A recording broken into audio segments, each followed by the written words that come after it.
In the final desperate days of World War II, the word kamikaze struck fear into the hearts of Allied forces. These were the young Japanese pilots who willingly turned their aircraft into human-guided missiles, sacrificing themselves for their homeland.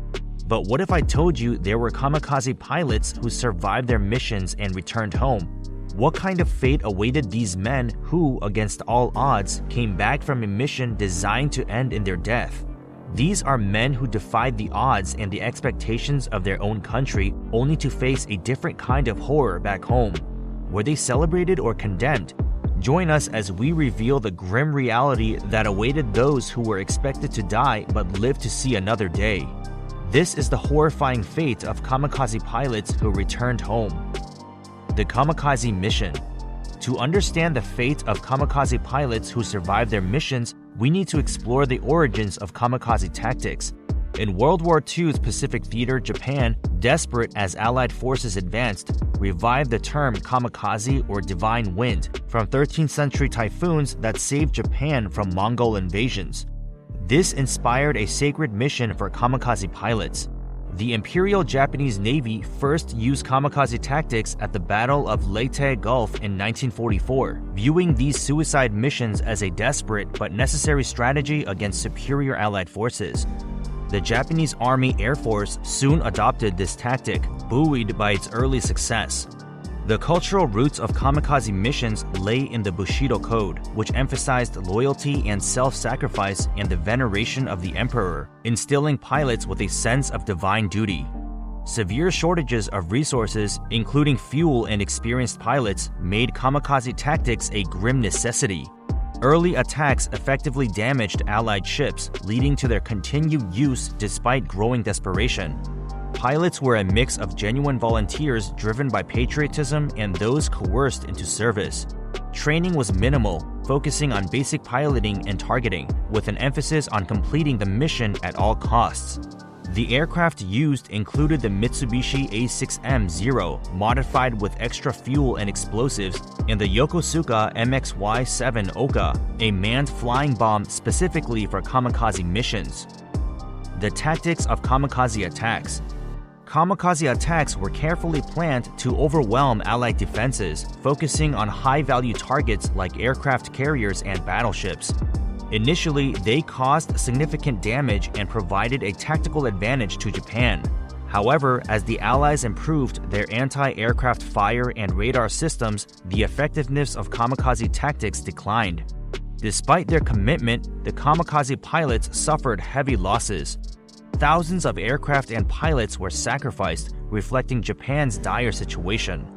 As the war neared its end, better Allied defenses and Japanese limited resources led to the decline of kamikaze missions, which ceased with Japan's surrender in August 1945. Returning home alive. Several factors could lead to a kamikaze pilot surviving their mission. Mechanical failures, such as unreliable engines or damaged aircraft, could force pilots to abort and attempt a safe landing. Aborted missions due to command decisions, adverse weather, or changing battle conditions might also lead pilots to return to base. Additionally, pilots missing their targets due to misjudgment or enemy maneuvers might choose to return, hoping to try again. Survival was emotionally complex for these pilots who had prepared to die and now faced an unexpected reality. They often felt profound guilt for failing their mission and dishonoring fallen comrades, and deep shame in a society that revered sacrifice and viewed survival as failure. Returning home was not always a relief. Many faced social stigma and isolation, though some families welcomed them back with gratitude. From heroes to outcasts. Upon their arrival, many of these pilots were perceived as failures. Families and communities who had prepared to mourn them as martyrs were instead faced with a living reminder of a mission unfulfilled. These men who had steeled themselves for a heroic death returned to a life that no longer held a place for them. The expected parades and accolades were replaced by whispers and side glances, as their failure to die as planned cast a shadow over their bravery. The anticipated heroism crumbled quickly into a painful reality. The social and emotional toll was immense, and the pilots who returned often found themselves grappling with a profound sense of guilt and shame.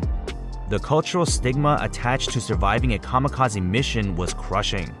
Japanese society, deeply rooted in the values of honor and sacrifice, struggled to reconcile the idea of a living kamikaze pilot. These men were meant to embody the ultimate sacrifice, yet their survival became a symbol of failure. The repercussions extended beyond personal shame. Families faced social ostracism, and the pilots themselves often dealt with debilitating psychological trauma. To many, surviving a kamikaze mission was tantamount to having shamed not just themselves, but their families and their countries. They were perceived as cowards, unable to fulfill their solemn duty. The social fabric of their lives unraveled, leaving them isolated and disgraced. The expectation of becoming a hero had transformed into a reality of being an outcast. The military's reaction was no less harsh. For an organization that glorified death and service, surviving a kamikaze mission was seen as an abject failure. The military, steeped in the Bushido code and expectations of self-sacrifice, viewed these survivors with disdain. While some were given another chance to prove their loyalty, often by being reassigned to new missions or support roles, the overarching sentiment was one of disappointment. Many pilots were shunned by their peers, marked as symbols of inadequacy and shame. The redemption they sought was elusive, and the military's rigid stance only deepened their sense of alienation and failure. Unspoken trauma. PTSD, characterized by flashbacks, nightmares, and severe anxiety, was a common affliction among these survivors.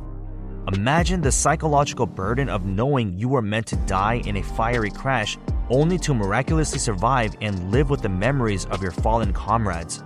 Compounding this trauma was the societal pressure to remain silent about their experiences. In the aftermath of the war, Japan was focused on rebuilding and moving forward, leaving little room to address the emotional scars left behind by the kamikaze missions. For decades, the trauma endured by kamikaze survivors remained largely ignored or repressed.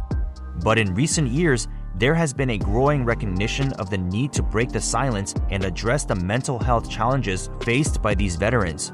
Efforts have been made to provide support and resources for those grappling with PTSD, including counseling services, support groups, and initiatives aimed at raising awareness about the psychological impact of wartime experiences.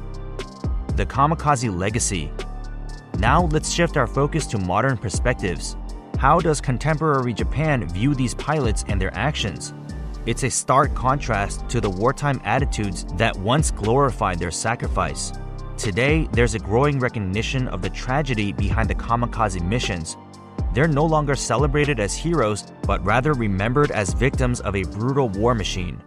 This shift in cultural memory reflects a deeper understanding of the human toll of conflict. Japanese society acknowledges the immense pressure and indoctrination these young men faced, often compelled into service through societal and military pressures. Moreover, there's a concerted effort to humanize these individuals, exploring their individual stories and motivations beyond their roles as soldiers. Documentaries, exhibitions, and educational initiatives aim to foster empathy and understanding, emphasizing the complexities of wartime decisions and the lasting impact on those involved. Through these efforts, contemporary Japan seeks to ensure that the legacy of the kamikaze pilots is not one of glorification, but rather of reflection, remembrance, and a commitment to peace.